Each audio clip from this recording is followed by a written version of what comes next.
Hi, everyone. Welcome to Interchange. I'm Dan Jones. Thank you so very much for joining us. It looks like the next big fight in Washington will be over gun control. President Obama proposes some sweeping changes in the nation's gun laws, but critics say it's little more than a massive PR stunt. We'll talk about Governor Scott Walker beginning the second half of his term. Do you expect more fireworks, or it will be a pretty low-key 2 years, you think? And we'll talk about bicyclist Lance Armstrong, who is now probably America's most well-known liar. So let me introduce everybody. Longtime newspaper columnist Joel McNally, Kevin Fischer, former broadcast journalist, political analyst, and oftentimes a fill-in host over on WISN Talk Radio, and Denise Callaway, community affairs and public relations professional. Rick Horowitz will be along with commentary at the end of the show. All right, first let's talk about President Obama's proposed changes in the nation's gun laws, along with dozens of executive orders that don't need approval from Congress. Is he doing exactly what he promised he would do after the tragic shootings of all those kids in Newtown, Connecticut, or is he just being a politician, Joel, when he knows he's not going to have much of a chance of getting these passed? I don't know that he knows that, and I don't know that we know that. You can listen to some right-wing commentary on television that will tell you that, but when the majority in this country, including the majority of gun owners, think these are actually pretty reasonable proposals. It just depends on whether the Republicans, particularly in the House of Representatives, are actually going to honor the desire in this country to act and to do something or not. You know, if they do the way they have in the past, they will ignore, you know, this tragedy. They will ignore the desires of a broad range of people. It's not just people like Denise and I who have always been in favor of doing something to reduce, you know, gun violence in this country, but it is, you know, 60% of gun owners and a majority Republicans, and if they're going to, you know, have business as usual and listen, you know, the NRA isn't doing itself any favors by, you know, running ugly commercials and coming out, you know, wanting to fill our schools with guns and things like that most people think don't make sense. I think reasonable people in this country know you don't need a gun magazine that shoots 50 or 60 bullets. If you need that for hunting, you're a damn bad shot, and you shouldn't be in the woods because you'll probably kill everybody in your hunting party. So these aren't for hunting. These aren't really for self-protection. These are weapons of mass destruction. These are weapons of war that we don't want on our streets. And it's not just liberals that don't want them on our streets. It's any parent. It's any reasonable person in this country. But some people are already saying automatically, well, of course the Republicans will vote it down. And I actually would like to think better of Republicans than that. Kevin, there are some critics, though, and more than just a few, that are saying these proposals are meaningless. They really aren't going to do that much, and they aren't going to go anywhere. Not a single one of those proposals that the president put forward would have stopped what happened at Sandy Hook. Not a single proposal that the president is talking about would prevent any shooting massacre. I mean, we really should be open and honest about our debate. If we really want to be honest, I was honest. Most of the murders in this country that are committed by the use of guns are the vast majority are done with handguns, and yet we see. So let's act on those. Well, but nobody's talking about that. All of the emphasis is on these mass shootings, which of course are tragic, but they're a minimum of what's going on as opposed to, when you're talking about gun violence in America. Instead of parading kids out to try to take advantage of a tragedy. And you know, you can't let any crisis go to waste, we were told not too long ago, so let's exploit it to the hilt. Instead of fueling people's emotions, let's have an open, honest, frank, fact-based discussion about how we can prevent gun violence in America. And these proposals by the president, I think politically, I don't think they have much chance of passing. Like it or not, the NRA has been backing and supports well over 200 members of Congress. And people are concerned about the erosion of their constitutional rights. So I think the president has a very, very uphill battle on his hands. Denise, last year in Chicago, there were over 500 murders. And just like any other urban area in America, most of those are handgun murders. So do these proposals really help stem violence in America? We don't know because we haven't tried. And I mean, that's been the problem. Whenever we've had these questions about what are we going to do about handgun violence, we wring our hands and say, well, this isn't going to pass or that's not going to pass. The president is doing exactly what he said he was going to do. That he was touched, as were I think all Americans, by what happened to these children in Sandy Hook. He also talked about the kids who die every single day on the streets of Chicago. He didn't talk about, but what also happens is we often find that those not just handguns, but shotguns are used in many cases in rural areas for suicide. You know, we're not just talking about guns that prevent people from shooting each other. We're also talking about weapons that can stop people from taking their own lives. Suicide by shotgun is a tremendous, tremendous problem in many rural areas around this country. That's how people kill themselves. They use these long guns. And in homes in urban America. So the problem that we have is that we need to, as a community, as a nation, do more than to say, this is really bad, but we're not sure what we can do. And this isn't going to pass, it doesn't stand a chance. I don't believe that. I do not believe that. I think when you look at every single poll that's been taken, a majority of Americans believe that there are certain things that we must do to be able to curb handgun violence in this country. And whether or not, I don't think any of us can say that anything, with any certainty, that anything the president proposed would not have prevented Sandy Hook. We can't say that. I'm not sure how background checks would have helped in the Sandy Hook case. Well, because the perpetrator just went and took somebody else's gun. How would a background check stop somebody from stealing somebody else's gun? Here's the difference that it would have made. The difference that it would have made is that these weapons would not have been readily available. That young man's mother would not have been able to have them in her house because they would have been outlawed. She got them legally. They would have been, what I'm saying, Kevin, listen. That's the problem. You have to listen, Kevin. What I'm saying is if what the president has proposed would have been in place, she would not have had those guns in her home, and he would not have had access to them. Actually, the president's proposals would not have addressed the guns that have been used in these mass shootings. Oh, absolutely they do, because it also deals with the issue of multiple large magazines, large count magazines that would have made a difference in Sandy Hook. It would have made a difference in Tucson when Congresswoman Giffords was shot, and 6 people, including a child, who came to see her representative and to see government in action. Those are all cases where large magazines were used. And in fact, the only reason that more people weren't killed in Tucson is because you had a brave woman who, when he stopped to reload another large magazine, along with other people, jumped on him and tackled him. Those things would have been prevented if you would not have had those large magazines. Why are so many incidents of gun violence occurring in places where guns are banned? Why are so many schools? Why are schools that flash big signs on their buildings that say this is a gun-free zone? Why are shootings taking place if guns are banned in those buildings? Because Liberals there's don't want to have that discussion. We do. Because schools don't exist in a vacuum. We learned that at Sandy Hook. We've learned that at Columbine. Schools do not exist in a vacuum. Young people who have access to these weapons because they're so accessible in society are able to get them and bring them in. A sign is not going to stop someone from committing that kind of a crime. Exactly. But the inability to access the weapons absolutely will. Let me say this about the constitutional question, because you raised it. I swear I am a much stronger supporter of the Bill of Rights than most Republicans I know, including the First Amendment and the Second Amendment, okay? But you're wrapping yourself in the flag? No, listen. That would actually be the Bill of Rights. Republicans care about gun violence just as much, and we also care about protecting children just as much. I know what you're going to say, and it'll be foolish. Well, yeah, but not everybody else does, so let him go on. You don't have a clue what I'm going to say.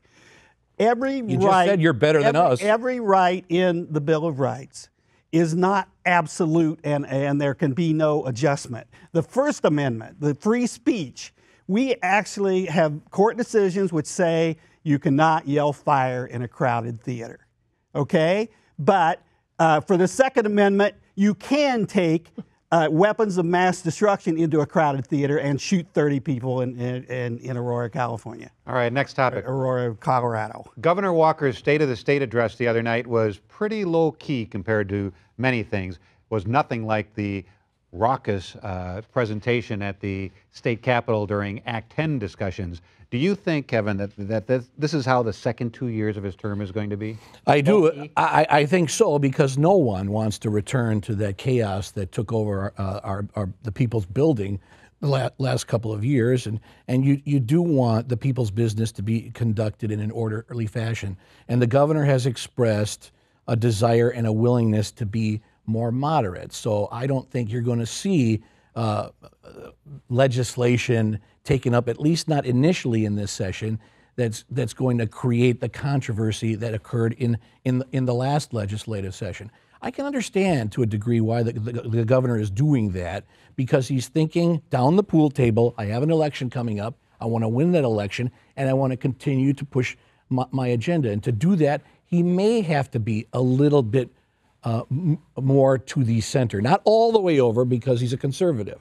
Now, you run the risk politically on my side of the aisle of creating some backlash with your fellow conservatives who, while they were lit on fire, walked through a brick wall to get him reelected.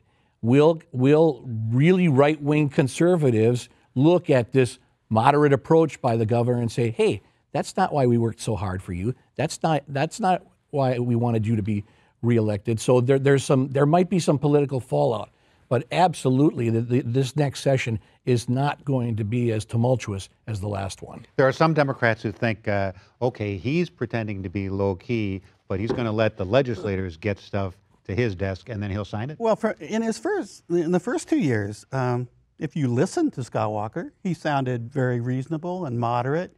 It was only when he was behind closed doors or on a fake telephone call that you heard him talk about dropping the bomb. He didn't say that stuff in public. He's always come across as a reasonable, moderate guy that sort of, belies the extremist that he really is. I agree. It was a boring speech the other night. I didn't say it was a boring speech. That didn't offer much of anything new, but. State of the state messages never do, Joel, and you know that. As a matter of fact, when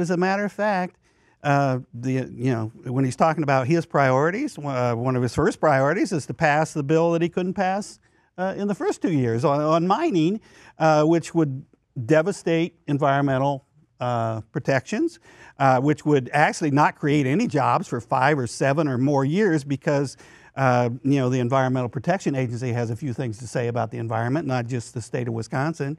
And that was his job proposal, something that, maybe a decade in the future might create a job.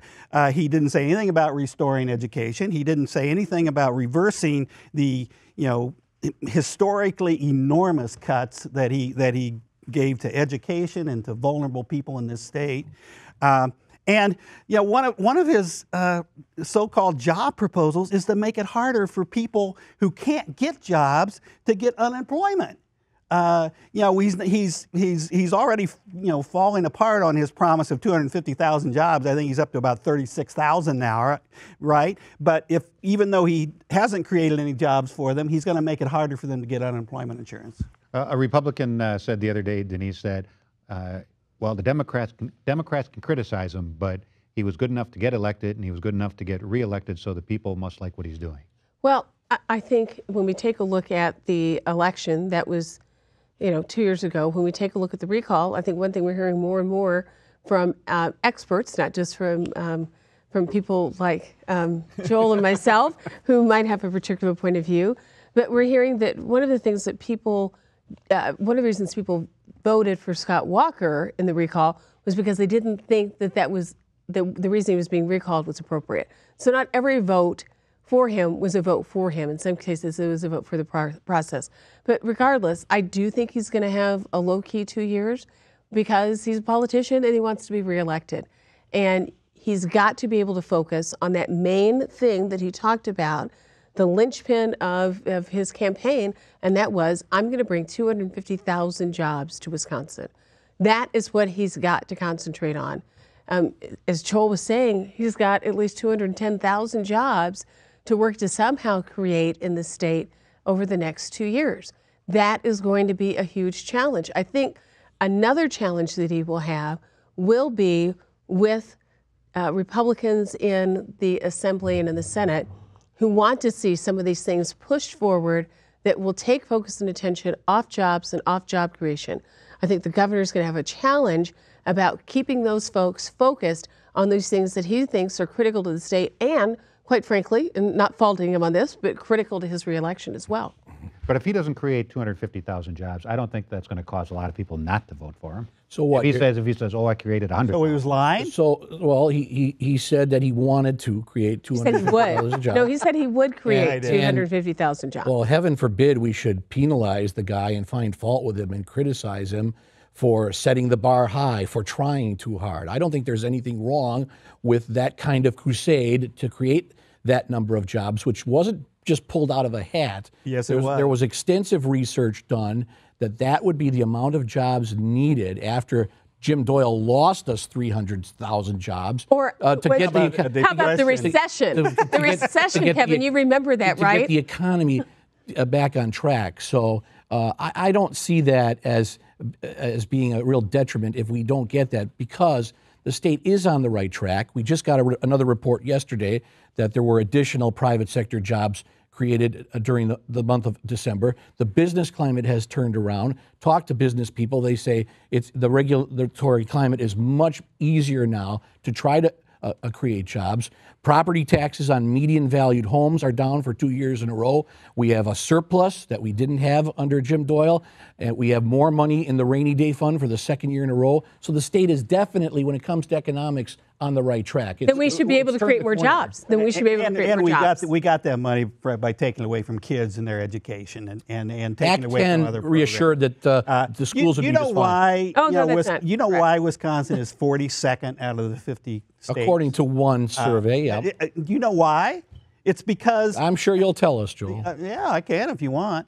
While there have been some jobs created, there were also enormous cuts in this state budget that took money out of people's pockets. And if people don't have money to spend in this state, they don't buy goods and services, and they don't create jobs. And you know, conservatives don't seem to understand this. They think it's like, well, if you give the rich people more money, they're going to create more jobs. No, they're going to create more jobs because there are customers out there that are buying goods and services. And that is out of 50. And that's why we're going to be seeing the governor step forward with some changes in the income tax to try to give people a break. Because we still have a major tax problem in this state. I'm not disagreeing that they're not needed, but the reality of it is, when it goes back to that whole issue of, if I feel like I have more money in my pocket, I'm more likely to spend more money. Well, people do have more money in their pocket because not the people without jobs. Well, how about all these people that are benefiting from the property taxes going down? We haven't seen property tax reductions in 12 years until Scott Walker became governor. The same thing as a percentage, You benefit, Denise benefits, this guy benefits, we all benefit. It's not just the filthy rich people. In the income tax means the people at the top get the biggest benefit, the people at the bottom get the least. As it should be. The people that pay the most taxes should get the bigger income tax cut. Pay their fair share as well. If you do not pay income taxes, you should not get any kind of This governor actually raised taxes on the poor. You know that? He raised taxes by the earned income tax credit. Those bumper sticker, that rhetoric doesn't work anymore. It's true. Those are where he raised taxes. All right, next topic. So Lance Armstrong comes out on Oprah to admit he's a longtime liar and that he did use banned substances to help win all those Tour de France titles. Does any part of you feel bad for the guy, or that just maybe he should be forgiven just a little bit? No. You know, when you sit up here and over the course of a decade repeatedly deny that you use performance-enhancing drugs, and when you finally come clean, you say, well, I was just leveling the playing field. There's no gray space between saying, did you use performance-enhancing drugs, and you saying no. I mean, either you did or you didn't, and in this case, he did. So I don't know if he's America's biggest liar, but he probably is America's most well-known liar, because that's what he did. He lied to people about what he did. He lied and encouraged his teammates to lie about whether or not he was using any of these performance-enhancing drugs or or medical activities. If you're taking something where you feel like you have to justify it, well, I'm just doing it because I have to level the playing field because what? You know, he lied. I don't feel sorry for him.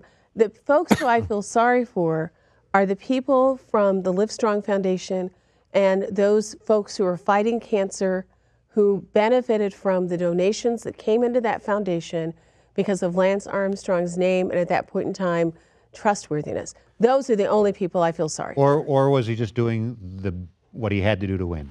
As you well know, I often have a contrarian position on performance-enhancing drugs in sports.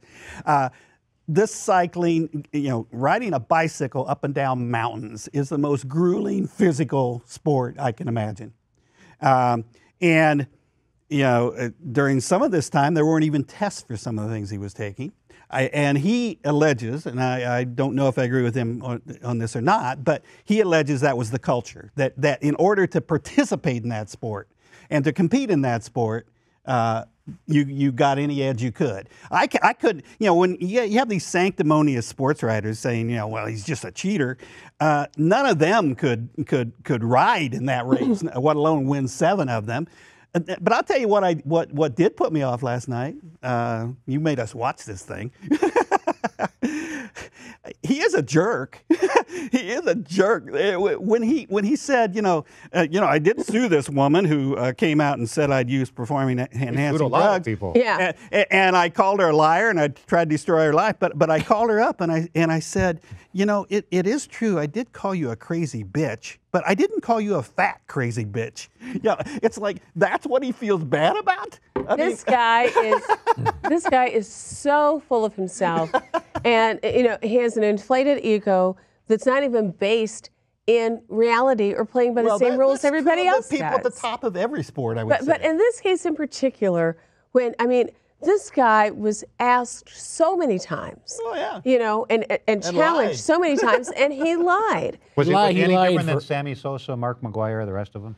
No, it's not the same. By the way, if you have to take performance-enhancing drugs to perform, maybe you don't belong in that sport. And it's not the same because this guy not only lied, he lied repeatedly for 18 years, but it wasn't just the lying. It was the threatening, it was the bullying, it was the intimidation. In fact, even physically accosting either a teammate or an ex-teammate, threatening others. Look, if you want to be on my team, you have to take you have to dope the way I'm doping.